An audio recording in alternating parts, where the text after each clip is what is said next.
to put your IV poles together when you receive them, because they can be a little bit tricky.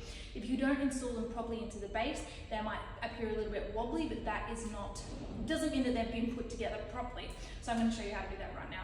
So this is how they should look and how kind of firm and stable they should be. Super rolly and kind of compact, and it is not wobbly in that base at all.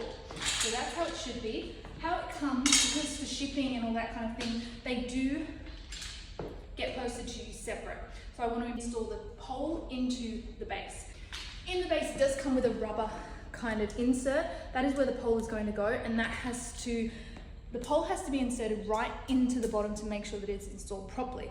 Making sure you've got your base nice and securely on the floor. Either have a foot on or have it up against the wall when you're going to insert the pole. So I'm just going to line it up with the sound, insert a little bit. I know now, like, it's inserted, but it's not inserted properly because it's still extremely wobbly. If your IV pole is like that, it hasn't been put together properly.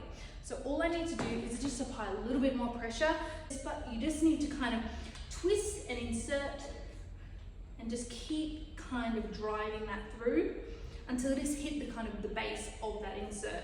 Now I've pushed it all the way and it is nice and secure.